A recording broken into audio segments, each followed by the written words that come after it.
dialed is not in service at this time. Ladies and gentlemen, please take your seats.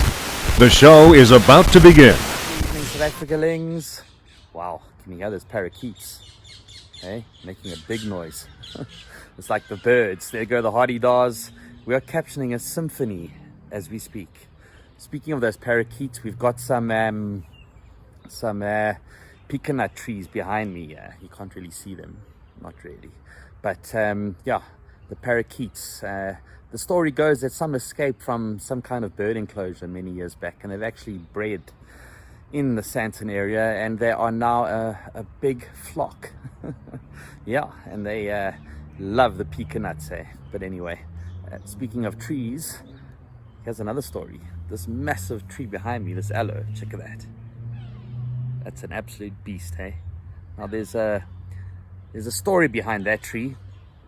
Back in 1978, my old man was on the border in Angola fighting the communists. Yep, that's what they were doing. And yeah, he brought that tree home in his army boot. How's that for a story, hey? Yeah, he brought that tree home in an army boot and planted it right here in our garden. And it grew. Check that, hey? Awesome tree. Yeah, I feel like I'm giving a real talk, nature talk today. So let's keep the theme nature. This is the Wayne G Show, and this is Real Talk Radio, where the talk is always real. And yes, we've done a bit of a nature talk today, hey? So we're going to stick to the nature theme. We're going to speak about, yep, it is natural, or is it? COVID-19 and what's coming our way, guys. As you've heard and seen in the media, the second wave is upon us. It has hit, and yeah, yesterday we had over 8,000 confirmed COVID-19 cases in South Africa. Heading into the festive season, not a very good outlook, but what can you do? You know, it's the festive season, and there's no way that South Africans are going to adhere, even if they did put a lockdown in on us now. I think Cyril knows that South Africans are probably not the most disciplined nationality, that's for sure. Hey, we don't like to follow rules. Hey, like in Australia, you know, most of the South Africans pay the entire traffic fund there. You know, they're the ones getting all the fines, all the parking fines, all the traffic infringement fines go to South Africans, because in Australia they're hardcore on traffic. Hey, when I was there a few years back, man, oh man, you've got to stick to the speed limit. Hey, they've got little like mobile testing stations that they have all over the place that they tow around, and they just park on the side of the road and they catch you. So yeah, South Africans definitely not good with direction, hey. So yeah, we're sitting with the reality of increasing COVID-19 cases.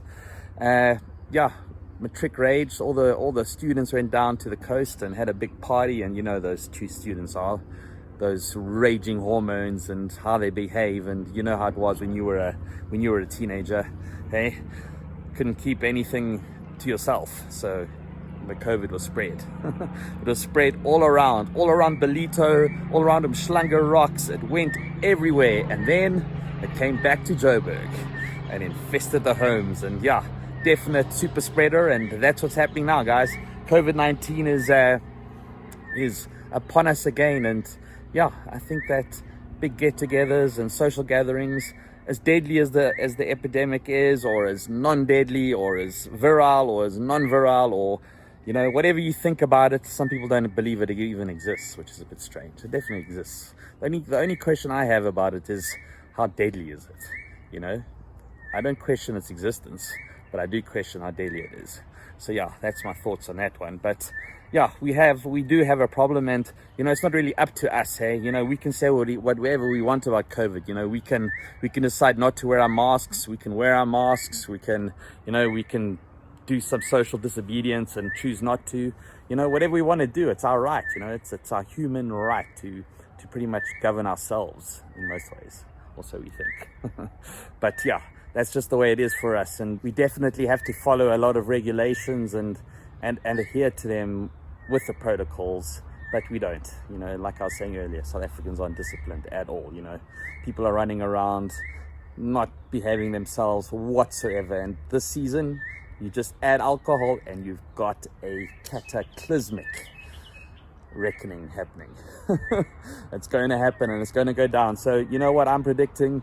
January, February, if they're calling this a second wave, I don't know what they're going to call that, because it is going to clap us, whatever it is, and it's going to all come back, and Johannesburg's going to be the epicenter of it. And yeah, let's just hope that we're not going to get put into another lockdown, because South Africa hardly survived the last one, guys. We're not one of those rich countries that you know, have the ability to deal with lockdowns and overcome them, and you know, have that kind of infrastructure and social welfare that the first world countries have to actually pay people to stay at home. So yeah, we've got a lot to lose, and you know, I really hope that our government doesn't put us under another lockdown, because we will not survive it. There's just no way.